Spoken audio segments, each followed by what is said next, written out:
15 से 22 लाख के सेगमेंट के अंदर इतनी ज्यादा गाड़ियां हो चुकी है कि कस्टमर्स खुद परेशान है कि कौन सी ले। हर एक कंपनी अपने हाथ पैर मार रही है सेगमेंटिंग क्रेटा की जगह लेने के लिए, लेकिन क्रेटा का अलग ही स्वाग है भैया जी, उसे स्वैग कहते हैं।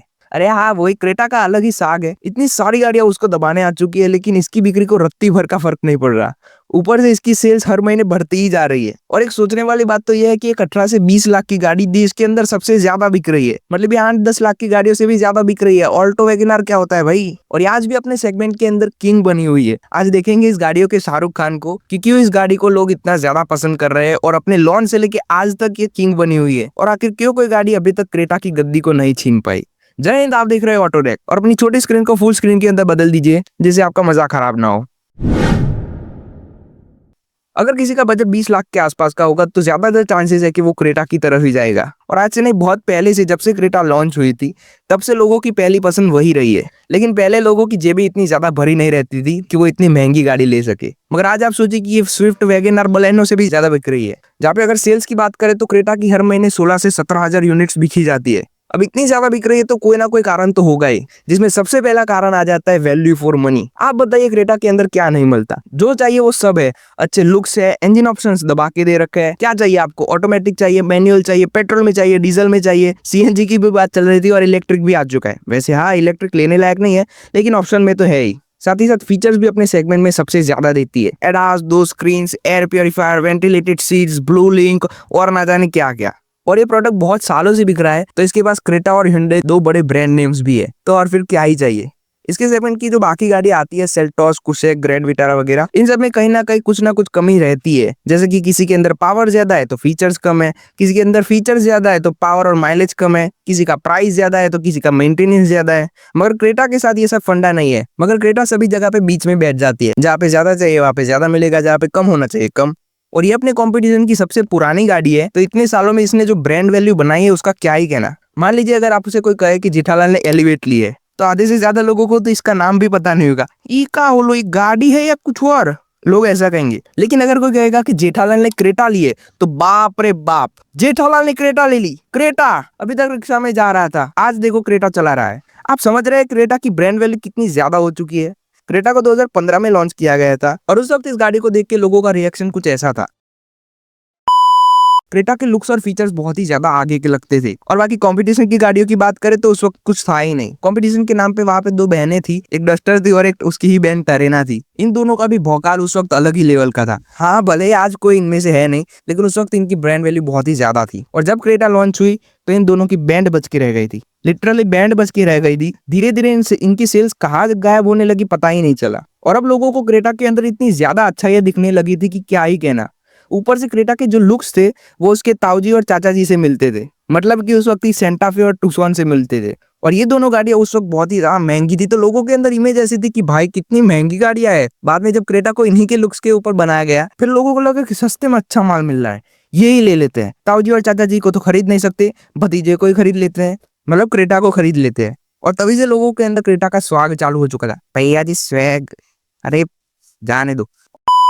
और फिर क्या था, क्रेटा की तो निकल पड़ी, दबा की सेल्स होने लगी थी। और धीरे धीरे डस्टर, कैप्टर और कंपास जैसी भी गाड़ियां रास्ते में आई, लेकिन इसे कोई फर्क ही नहीं पड़ा। ऊपर से दूसरी गाड़ियों की डिमांड इतनी ज्यादा गिर गई कि उन्हें बंद कर दिया गया, और अब इसे कंपटीशन देने वाला कोई था ही नहीं 2018-19 तक। लेकिन फिर किया वालों का मूड बिगड़ता है, वो कहते हैं हमारी बहन का बेटा इतना ज्यादा बिक रहा है भारत के अंदर, हमारा बेटा भी जाएगा। तो वो लोग क्रेटा की बहन सेल्टोस को लॉन्च करते हैं। साथ ही साथ हैरियर और एमजी हेक्टर भी उसी वक्त लॉन्च हुए थे। और अब इनके सामने क्रेटा फीकी लगने लगी थी, और धीरे धीरे ये किंग नीचे आने लगा था, और इसकी गद्दी खतरे में आ चुकी थी। क्योंकि अब क्रेटा लुक्स के अंदर भी पुरानी लगने लगी थी। साथ ही साथ दूसरी गाड़ियां जैसे कि सेल्टोस और हेक्टर के अंदर इससे ज्यादा फीचर्स मिला करते थे। लुक्स वाइज भी वो ज्यादा अच्छी दिखती थी, और पावर में भी अच्छी थी। इन सब वजहों से क्रेटा अपनी गद्दी से उतरने ही वाली थी, लेकिन बाद में hyundai वाले बोले खामोश, ऐसे थोड़ी मरने देंगे। और फिर वो लॉन्च करते हैं 2020 के अंदर नेक्स्ट जनरेशन क्रेटा को। और भाई साहब, गाड़ी पूरी बदल दी गई थी। अब सेल्टोस से भी ज्यादा अच्छे लुक्स मिलते थे, ज्यादा फीचर्स मिलते थे। सेल्टोस के इंजन इसके अंदर लगा दिए गए थे, और क्रेटा की ब्रांड वैल्यू तो थी ही।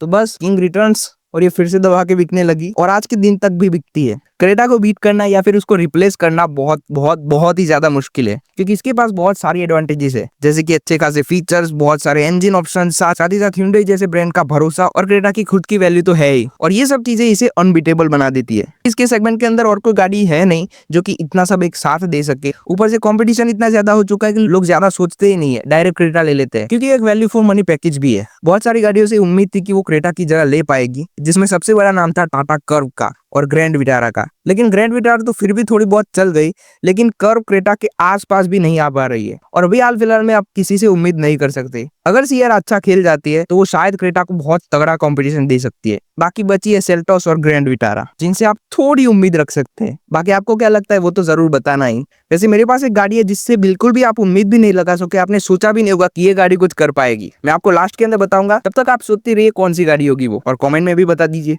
ऐसा नहीं है कि क्रेटा सिर्फ इंडिया के अंदर ही बिकती है, ये Hyundai का काइंड ऑफ ग्लोबल प्रोडक्ट है, जो कि मिडिल ईस्ट, लैटिन अमेरिका और साउथ ईस्ट एशिया के अंदर भी बिकता है। और सिर्फ नई क्रेटा है नहीं, पुरानी क्रेटा की भी ब्रांड वैल्यू अच्छी खासी है, और इसकी रीसेल वैल्यू भी बहुत तगड़ी है, जो कि इसका एक और प्लस पॉइंट हो जाता है। आज क्रेटा को लॉन्च हुए 10 साल हो चुके हैं, और इन 10 सालों के अंदर कई सारी गाड़ी आके चली भी गई, लेकिन इसे अभी तक कोई भी हरा नहीं पाया, और ना ही Hyundai वाले ऐसा होने देंगे। वैसे आपको क्या लगता है कंपटीशन कौन दे पाएगा? क्या वो नई वाली सिएरा होगी, या फिर नेक्स्ट जनरेशन सेल्टोस जो आएगी वो होगी, या फिर कोई नई कार जो क्रेटा की गद्दी को छीन सकती है? जिसपे मुझे पूरा विश्वास है वो एक ही गाड़ी है जो कि महिंद्रा लॉन्च करने वाले हैं। हाँ, महिंद्रा वाले अपने पुराने शेर को वापस लॉन्च करने वाले हैं, जो कि ऑलरेडी किंग था, और ये होने वाली है नई XUV 500। महिंद्रा वालों ने बहुत पहले ही कहा था कि हम इस गाड़ी के ऊपर काम कर रहे हैं, जो कि क्रेटा वाले सेगमेंट के अंदर ही आएगी। जो पुरानी वाली XUV 500 आया करती थी वो 7 सीटर थी, ये 5 सीटर के अंदर होगी, और स्पेशली इसको इसी सेगमेंट के लिए बनाया गया है। और इस गाड़ी से मुझे पूरा विश्वास है कि ये गाड़ी क्रेटा के साम्राज्य को तहस नहस कर सकती है। भाई घूसबम्स आ रहे हैं XUV 500 का नाम लेते ही। महिंद्रा के पास हाल फिलहाल तो कोई गाड़ी है नहीं, तो वो इसी गाड़ी के ऊपर काम कर रहे हैं, और इसका लॉन्च जो एक्सपेक्टेड है